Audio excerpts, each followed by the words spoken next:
서면역 지하에 있는 한 상가입니다. 주변 유동인구는 많지만 1년 6개월째 비어 있습니다. 또 다른 화장품 가게. 여기서 6년 장사를 해온 박선정 씨는 심각하게 폐업을 고민 중입니다. 한때 4명이던 직원은 전부 그만뒀고 매출은 80% 넘게 급감했습니다. 월세도 밀렸습니다. 진짜 저 되게 심각하게 지금 접어야 되는 상황. 진짜 길게 생각할 것 없이 지금 당장이라도 접을 수 있을 것 같아요. 서면 남쪽 복개천 주변도 상황은 비슷합니다. 대로변인데도 1층 곳곳에 임차인 모집 광고가 내걸렸습니다. 옛날에 비해서 많이 줄어들었죠. 인터넷 문제가 하니까 나간 거죠. 서면 일대 소규모 상가와 집합 상가 공실률은 각각 8.63, 13.71%. 통계 작성 이후 역대 최고치입니다. 인건비도 너무 비싸고 인력을 구하기도 힘들고 해서 술집, 이름 밥집 이런 걸로 많이 가는 추세가 바뀌다 보니까 서면 상가 공실률 외에도 부산 자영업의 위기를 보여주는 지표는 또 있습니다. 금융기관에서 돈을 빌린 뒤 제때 갚지 못하는 소상공인들도 계속 늘고 있습니다.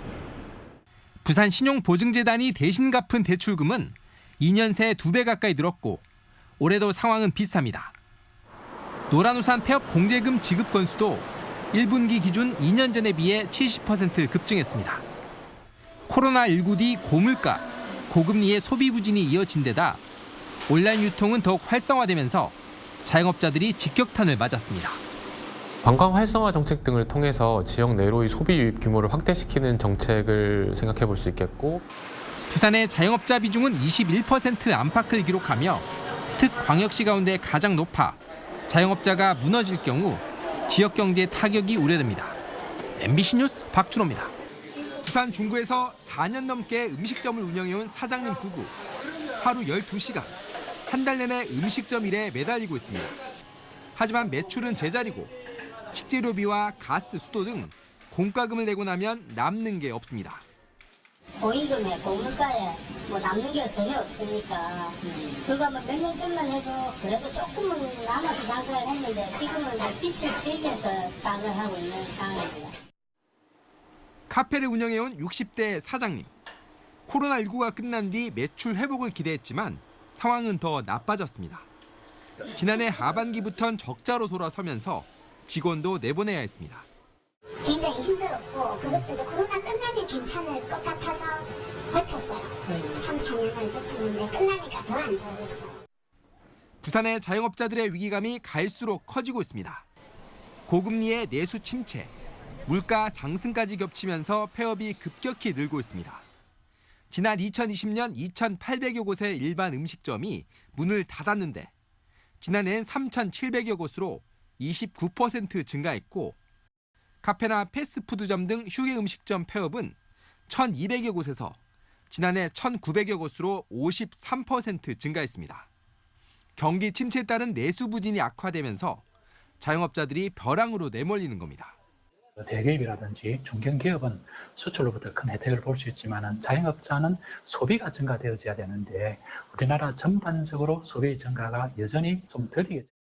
대출을 감당 못해 신용보증재단이 대신 갚아준 금액 역시 부산에서만 지난해 1,347억 원, 올해 상반기에만 1,110억 원에 달해 역대 최고치입니다. MBC 뉴스 박준호입니다. 부산 서면의 한 상가 건물입니다. 곳곳에 임대 딱지가 붙어 있습니다. 여기 시계방도 있었고 여기 밑에는 기금속 가게, 금방.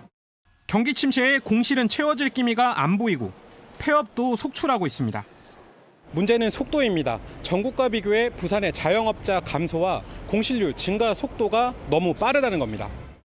올해 1분기 전국의 자영업자 수는 전년보다 0.2% 줄었는데 부산은 11.3%나 감소했습니다.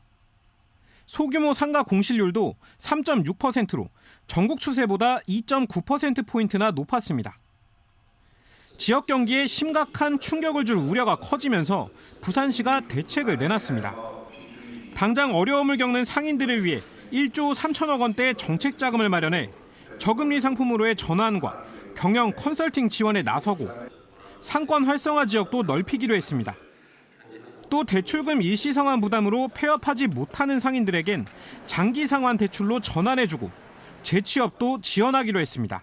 재기를 할 수 있는 분들은 재기를 할 수 있게 도와주고 또 빨리 폐업을 하시는 분들은 이제 폐업을 잘 할 수 있게 도와주고 취업을 하신 분들에 대해서는 좀 도와주는. 하지만 당장 매출을 늘릴 대책은 부족하다는 지적도 나옵니다.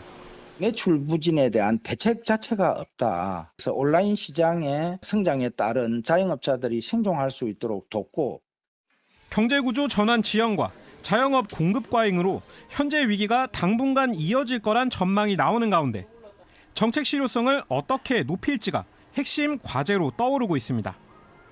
MBC 뉴스 송강모입니다.